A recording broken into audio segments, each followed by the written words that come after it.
Get excited everybody, the release of the Nintendo Switch 2 is finally upon us. That new Mario Kart game looks really fun, and there are so many Switch games that received a performance boost. And we all know a new console means a brand new set of controllers. Oh, it seems like the new Switch 2 Joy-Cons are still using the same potentiometer technology as the original Joy-Cons, notorious for not working. This is Nintendo quality, my friends.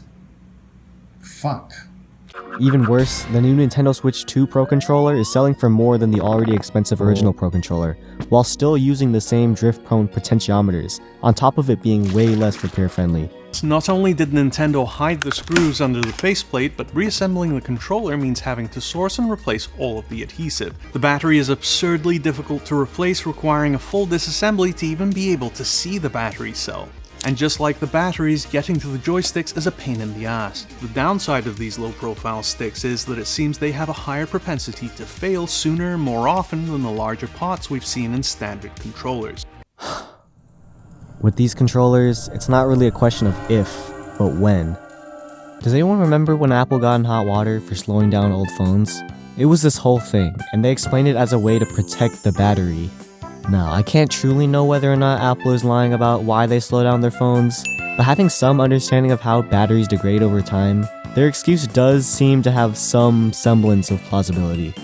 These new Switch controllers are not even remotely similar to that. This push for unrepairability in a controller with components so prone to malfunction is so hilariously blatant. And the most frustrating part is, this is far from a recent issue, nor is it exclusive to Nintendo. I've already had 1, 2, 3, 4, 5 Xbox controllers die to stick drift or bumper problems. This GameCube style controller I had developed stick drift. The replacement I got also got stick drift. My Switch Pro controller also developed stick drift. Honestly, this is a pretty abysmal track record, but what if I'm the issue? The way I use these controllers seems to be the common variable, right?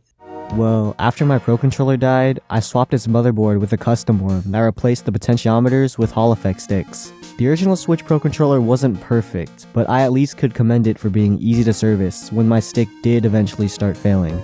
About a year and a half later using the new sticks, everything still works great. This whole time, I've mostly been using the controller to play Smash Ultimate. This game, which seemed to decimate all other controllers I've used with potentiometers, my Hall effect sticks have held up perfectly. I'm glad to finally have a working controller again, but I shouldn't have to turn to third-party replacement parts to restore my controller's basic functionality.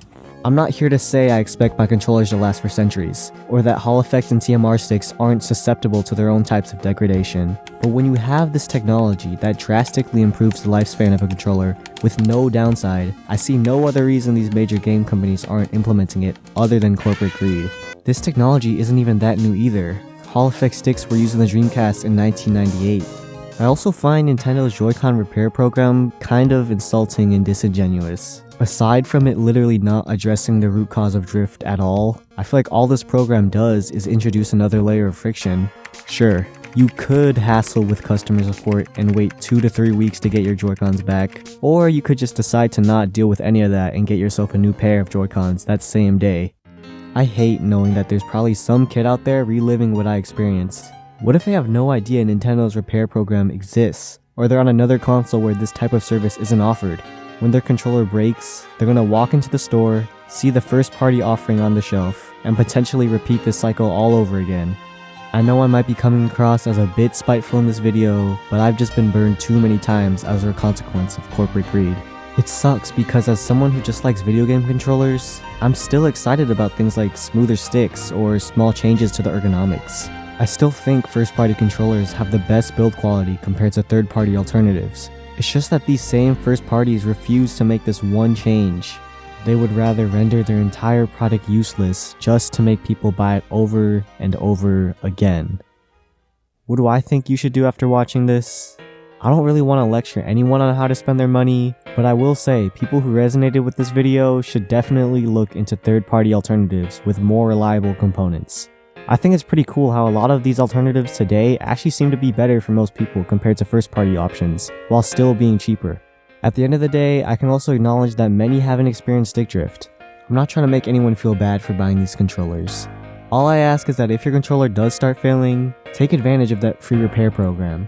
Get a friend to help fix your controller or do it yourself. Literally any other alternative that doesn't involve rebuying the same product you already paid for.